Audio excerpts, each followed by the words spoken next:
తెలంగాణలో ఆసరా పెన్షన్ తీసుకునేటువంటి వారి ఆశలు అటకెక్కినట్టేనా? తెలంగాణలో కొత్త పెన్షన్లు ఇక లేనట్టేనా? ఈ మాట నేనంటున్నది కాదు.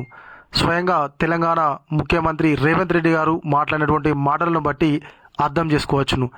ఎందుకు అనంటే రాష్ట్రం యొక్క ఆర్థిక పరిస్థితి బాగాలేదు. ప్రస్తుతము వచ్చేదానికంటే పోయేటువంటిదే ఎక్కువగా ఉంది.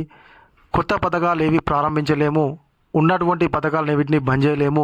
ఉన్నటువంటి పథకాలకే దరిదాపుగా 22,500 కోట్ల రూపాయల బడ్జెట్ అవసరం అవుతుంది నెలకు. కేవలం మనకు వచ్చేది 18,000 కోట్ల రూపాయలు మాత్రమే అని చెప్పేసి మనకు చెప్పడం జరిగింది కదా. కాంగ్రెస్ ప్రభుత్వం అధికారంలోకి రాకముందైతే అర్హత కలిగినటువంటి వారికి 2,000 రూపాయల పెన్షను పెంచుతామని చెప్పేసి చెప్పడం జరిగింది కదా.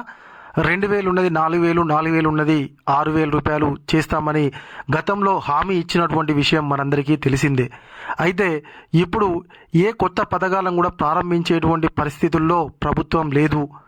ఎక్కడ కూడా అప్పు తీసుకొద్దామన్నా కూడా ఇచ్చేటువంటి పరిస్థితి లేదు అంటూ మనకు స్వయంగా ముఖ్యమంత్రి గారే చెప్పడంతో మరి వృద్ధులు కానీ లేకపోతే వికలాంగులు కానీ ఇంకా మిగతా పెన్షన్ తీసుకునేటువంటి వారు అందరూ అనుకునేటువంటి ముచ్చట ఏంటంటే, సరే పెంచుతానటువంటి అమౌంట్ పెంచకున్నా పర్లేదు కానీ ఏదైతే ఇస్తున్నటువంటి అమౌంట్ ఏదైతే ఉందో ప్రతి నెల ఇది మనకు వితంతువులకు కానీ వృద్ధులకు కానీ ఎయిడ్స్ బాధితులకు మరియు మిగతా వాళ్లకు ఇచ్చేటువంటి 2,016 రూపాయలు కానీ దివ్యాంగులకు ఇచ్చేటువంటి 4,016 రూపాయలు కానీ అవైనా కూడా టైంకి ఇస్తే బాగుంటుంది అని చెప్పేసి తెలంగాణలో పెన్షన్ తీసుకునేటువంటి వారైతే కోరుకుంటున్నారు.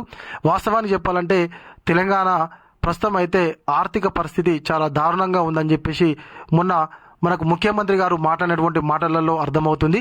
కాబట్టి అందుకనే పెన్షన్లు ఒక నెల ఆపి ఒక నెల వేయడం జరుగుతుంది అని చెప్పేసి చెప్పడం జరిగింది. ఒక నెల ఆపినటువంటి అమౌంట్ను ఇంకొకరికి వేరే ప్రభుత్వ ఉద్యోగులకు ఇస్తున్నామని చెప్పేసి స్వయంగా ప్రకటించడంతో తెలంగాణ ఆర్థిక పరిస్థితి ఏ విధంగా ఉందో అర్థం చేసుకోవచ్చు. మనం ఇన్ని రోజులు మనం అనుకున్నాం ఎందుకు పెంచట్లేదు ఏంది అసలు కథ అటు మాటలేని అనుకున్నాం. కానీ మనకు ముఖ్యమంత్రి గారు మాట్లాడిన తర్వాతకి అర్థమైనటువంటి విషయం ఏంటంటే ఆర్థిక పరిస్థితి బాగోలేకనే మనకు ప్రతి నెల పెన్షన్ రాకపోవడం కానీ లేకపోతే పెంచుతున్నటువంటి పెన్షన్ పెంచకపోవడం కానీ లేకపోతే కొత్తగా పెన్షన్ను మంజూరు చేయకపోవడానికి గల కారణం అయితే మెయిన్గా ఆర్థిక పరిస్థితి బాగా లేకపోవడం వల్లనే ఈ విషయాలన్నీ రాలేదని చెప్పేసి ముఖ్యమంత్రి గారు మాట్లాడినటువంటి మాటల్లో మనం అర్థం చేసుకోవచ్చును.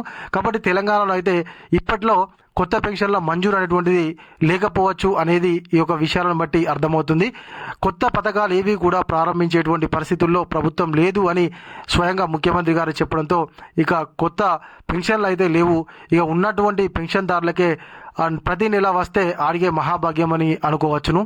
ఇది ఇవాళ మన వీడియో. ఈ వీడియో కనుక మీకు నచ్చినట్లయితే ఖచ్చితంగా ఒక లైక్ చేయండి, కామెంట్ చేయండి. ఇంకా ఎవరైనా కొత్తగా మన ఛానల్ చూస్తున్నట్లయితే సబ్స్క్రైబ్ చేసుకోకపోతే వెంటనే సబ్స్క్రైబ్ చేసుకొని పక్కనటువంటి గంట సింబల్ నొక్కండి. Thank you.